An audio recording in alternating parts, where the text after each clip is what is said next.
2026 ഫെബ്രുവരി ഇന്ത്യയുടെ അതിർത്തികൾ വീണ്ടും അശാന്തമായിരിക്കുന്ന സമയം. പക്ഷെ ഇത്തവണ രാജ്യത്തിന്റെ കണ്ണുകൾ അതിർത്തിയിലെ ഒരു പതിവ് ശത്രുവിലേക്കായിരുന്നില്ല, മറിച്ച് കിഴക്കോട്ടേക്കായിരുന്നു. ഒരു കാലത്ത് ഇന്ത്യയുടെ ഏറ്റവും അടുത്ത സുഹൃത്തായിരുന്ന ബംഗ്ലാദേശിലേക്ക്. മാറ്റത്തിന്റെ കാറ്റ് അവിടെ ഒരു കൊടുങ്കാറ്റായി മാറിയിരിക്കുന്ന കാലം. ബംഗ്ലാദേശിലുടനീളം ഇന്ത്യ വിരുദ്ധ വികാരം ആളിക്കത്തുന്നു. അതിർത്തികളിൽ അസ്വസ്ഥത പുകയുന്നു. എന്നാൽ ഈ ബഹളങ്ങൾക്കിടയിൽ പാകിസ്ഥാനിലെ ലാഹോറിൽ നിന്ന് വന്ന ഒരു ശബ്ദം, ഒരു മുന്നറിയിപ്പ് ലോകത്തിന്റെ ശ്രദ്ധ പിടിച്ചുപറ്റി. അത് പാകിസ്ഥാൻ മുൻ പ്രധാനമന്ത്രി നവാസ് ഷെരീഫിന്റെ വിശ്വസ്തനും മുതിർന്ന മാധ്യമ പ്രവർത്തകനുമായ ഡോക്ടർ നജം സേത്തിയുടേതായിരുന്നു. ഇന്ത്യയെ ഒരിക്കലും ബംഗ്ലാദേശ് വെല്ലുവിളിക്കരുത്. അങ്ങനെ ചെയ്താൽ ഇസ്ലാമാബാദിന് സംഭവിച്ചത് തന്നെ ധാക്കയ്ക്കും സംഭവിക്കും. ഇന്ത്യ മടിക്കില്ല ബംഗ്ലാദേശിലും ഒരു ഓപ്പറേഷൻ സിന്ദൂർ ആവർത്തിക്കാൻ. ഇതായിരുന്നു അദ്ദേഹം നൽകിയ അപായ സൂചന. എന്താണ് നജം സേത്തിയുടെ ഈ മുന്നറിയിപ്പിന്റെ അർത്ഥം? പാകിസ്ഥാൻ പോലും ഭയത്തോടെ ഓർക്കുന്ന ഓപ്പറേഷൻ സിന്ദൂർ എന്തായിരുന്നു? 2025 മെയ് മാസത്തിൽ സംഭവിച്ച ആ സൈനിക നീക്കം 2026 ബംഗ്ലാദേശിന് മുകളിൽ തൂങ്ങുന്ന ഒരു മൂർച്ചവാളായി മാറുന്നത് എങ്ങനെ?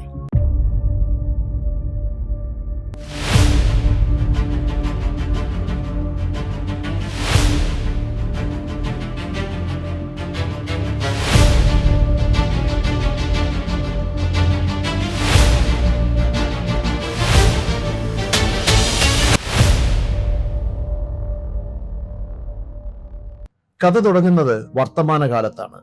ബംഗ്ലാദേശിലെ രാഷ്ട്രീയ മാറ്റങ്ങൾ ഇന്ത്യക്ക് നൽകിയത് ചെറിയ തലവേദനയല്ല. ഷെയ്ഖ് ഹസീനയുടെ അഭയം, തുടർന്നുണ്ടായ ഹൈന്ദവ വേട്ട, ഇരു രാജ്യങ്ങളും തമ്മിലുള്ള ബന്ധങ്ങൾ അനുദിനം വഷളായിക്കൊണ്ടിരിക്കുന്നു. ഇന്ത്യയുടെ 7 സിസ്റ്റേഴ്സ് എന്നറിയപ്പെടുന്ന വടക്കുകിഴക്കൻ സംസ്ഥാനങ്ങളെ ലക്ഷ്യമിട്ട് ബംഗ്ലാദേശിൽ നിന്നും ഉയർന്നിരുന്ന ഭീഷണികൾ, ചിക്കൻ നെക്ക് അഥവാ സിലിഗുരി കോറിഡോർ ഉപരോധിക്കുമെന്ന വെല്ലുവിളികൾ, ഇതൊരു സാധാരണ നയതന്ത്ര തർക്കമായിരുന്നില്ല. ഇന്ത്യയുടെ അഖണ്ഡതയ്ക്ക് നേരെയുള്ള വലിയൊരു വെല്ലുവിളിയായിരുന്നു. ലോകത്തിലെ തന്നെ മുതിർന്ന മാധ്യമ പ്രവർത്തകരിൽ ഒരാളായ ഡോക്ടർ നജം സേത്തിയുടെ വാക്കുകൾ വെറും ഒരു നിരീക്ഷണമല്ല, അത് പാകിസ്ഥാന്റെ അനുഭവത്തിൽ നിന്നുള്ള ഒരു പാഠമാണ്. ഇന്ത്യയുടെ വിദേശ നയം, പ്രത്യേകിച്ച് മോദി സർക്കാരിന്റെ പ്രതിരോധ തന്ത്രങ്ങൾ എങ്ങനെ മാറി എന്ന് പാകിസ്ഥാനേക്കാൾ നന്നായി ആർക്കാണ് അറിയുന്നത്? ഇന്ത്യയുടെ ക്ഷമയ്ക്ക് അതിരുകളുണ്ടെന്ന് ലോകം മനസ്സിലാക്കിയത് 2025 അന്നേ വർഷം ഏപ്രിൽ 22 പെഹൽഗാമിൽ നടന്ന ഭീകരാക്രമണം, 26 ഇന്ത്യക്കാരുടെ ജീവൻ പൊലിഞ്ഞ ആ രാത്രി. അന്ന് ഇന്ത്യ എടുത്ത ഒരു തീരുമാനം ചരിത്രം മാറ്റിമറിച്ചു. 2025 മെയ് പെഹൽഗാം ആക്രമണത്തിന് മറുപടിയായി ഇന്ത്യ ആസൂത്രണം ചെയ്തത് ബാലക്കോട്ട് മോഡൽ ആയിരുന്നില്ല, അത് അതിലും വലുതായിരുന്നു. പേര് ഓപ്പറേഷൻ സിന്ദൂർ. പാകിസ്ഥാന്റെ ആണവ ഭീഷണികളെ വകവെക്കാതെ അതിർത്തി കടന്ന് 9 ഭീകര കേന്ദ്രങ്ങൾ തകർത്തെറിഞ്ഞ ഒരു മിന്നൽ ആക്രമണം. ഭീകരരുടെ തലവന്മാരെയും അവരുടെ ലോഞ്ച് പാഡുകളും ചാമ്പലാക്കിയ 25 മിനിറ്റുകൾ. അന്ന് പാകിസ്ഥാൻ വിചാരിച്ചിരുന്നത് ഇന്ത്യ വലിയൊരു ആക്രമണത്തിന് മുതിരില്ല എന്നാണ്. തങ്ങളുടെ ആണവായുധത്തെ ന്യൂഡൽഹി ഭയക്കുന്നു എന്നുള്ള തെറ്റായ ഒരു ധാരണയിലായിരുന്നു അവർ. പക്ഷേ ഓപ്പറേഷൻ സിന്ദൂർ എല്ലാം മാറ്റിമറിച്ചു. ഇന്ത്യ പാകിസ്ഥാനെ അവരുടെ മടയിൽ തന്നെ കയറി അടിച്ചു. അതിശക്തമായ ഈ പ്രഹരത്തിൽ തിരിച്ചടിക്കാനുള്ള ശേഷി പോലും ഇസ്ലാമാബാദിന് നഷ്ടപ്പെട്ടു. ഈ ഓപ്പറേഷൻ ലോകത്തിന് നൽകിയ സന്ദേശം വളരെ വ്യക്തമായിരുന്നു. ഇന്ത്യ മാറിയിരിക്കുന്നു. അതിർത്തിയിലെ പ്രകോപനങ്ങൾക്ക് ഇനി ചർച്ചകളല്ല മറുപടി, മറിച്ച് ഇതുപോലുള്ള സർജിക്കൽ സ്ട്രൈക്കുകളോ അതുമല്ലെങ്കിൽ ഒരു പൂർണ്ണ യുദ്ധമോ ആയിരിക്കും. ഈ ചരിത്രമാണ് നജം സേത്തി ധാക്കയെ ഓർമ്മിപ്പിച്ചിരിക്കുന്നത്. നിലവിൽ അദ്ദേഹം ചോദിക്കുന്നത് വളരെ ലളിതമായ ഒരു ചോദ്യമാണ്: പാകിസ്ഥാന് താങ്ങാൻ കഴിയാത്ത പ്രഹരം അവരെക്കാൾ സാമ്പത്തികമായി തകർന്ന ബംഗ്ലാദേശിന് താങ്ങാനാകുമോ?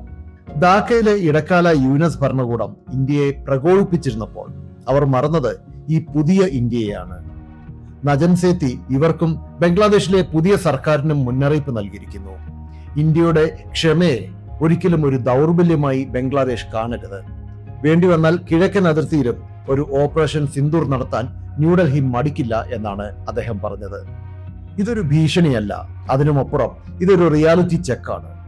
ബംഗ്ലാദേശിന്റെ ഭാവി നീക്കങ്ങൾ ഇന്ത്യയുടെ ദേശീയ സുരക്ഷയ്ക്ക് ഭീഷണിയായാൽ 2025 പാകിസ്ഥാനിൽ കണ്ടതുപോലെയുള്ള പ്രിസിഷൻ സ്ട്രൈക്കുകൾ അധികം വൈകാതെ ധാക്കയിലും ലോകം കണ്ടേക്കാം. ഇത് നിലവിൽ ബംഗ്ലാദേശിന്റെ ഭരണ സാരഥ്യമേറിയിരിക്കുന്ന താരിഖ് റഹ്മാനും ബാധകമായിരിക്കും. കടുത്ത ഇന്ത്യ വിരുദ്ധതയുടെ പശ്ചാത്തലമുള്ള അദ്ദേഹത്തിന്റെ ബംഗ്ലാദേശ് നാഷണലിസ്റ്റ് പാർട്ടിക്ക് ഈ സാഹചര്യം ഒരു പുനർവിചിന്തനത്തിന്റെ കൂടി സമയമാണ് എന്നോർക്കുക. ധാക്കയുമായി സൗഹൃദത്തിൽ തുടരാനുള്ള ന്യൂഡൽഹിയുടെ ആഗ്രഹഫലമായാണ് 2026 ഏപ്രിലിൽ മുൻ കേന്ദ്രമന്ത്രിയായിരുന്ന മുതിർന്ന രാഷ്ട്രീയ നേതാവുമായ ശ്രീ ദിനേശ് ത്രിവേദിയെ ബംഗ്ലാദേശിലേക്കുള്ള പുതിയ ഇന്ത്യൻ ഹൈക്കമ്മീഷണറായി യൂണിയൻ ക്യാബിനറ്റ് നിയമിച്ചതും. ഇത് താരിഖ് റഹ്മാൻ സർക്കാരിനുള്ള മോദി സർക്കാരിന്റെ ഒരു സന്ദേശം കൂടിയാണ് എന്നത് ഇവിടെ ശ്രദ്ധേയമാണ്. ഇവിടെ 2 ചോദ്യങ്ങൾ ഉയരുന്നു. ചരിത്രം ആവർത്തിക്കുമോ അതോ വിവേകം വിജയിക്കുമോ? നവാസ് ഷെരീഫിന്റെ വിശ്വസ്തർ നൽകിയ ഈ മുന്നറിയിപ്പ് ബംഗ്ലാദേശ് ഗൗരവമായി തന്നെ എടുക്കേണ്ടതുണ്ട്. കാരണം ഓപ്പറേഷൻ സിന്ദൂർ വെറും ഒരു പേരല്ല, അത് ഇന്ത്യയുടെ ശത്രുക്കൾക്കുള്ള ഒരു ഓർമ്മപ്പെടുത്തലാണ്. അയൽക്കാർക്ക് മാറാം, പക്ഷേ അതിർത്തികൾ മാറില്ല. തീക്കളി നടത്തുന്നവർ ഒന്നോർക്കുക, ഇന്ത്യൻ സിന്ദൂരത്തിന് കടുത്ത ചോരയുടെ നിറമാണ് എന്ന്. ജയ് ഹിന്ദ്.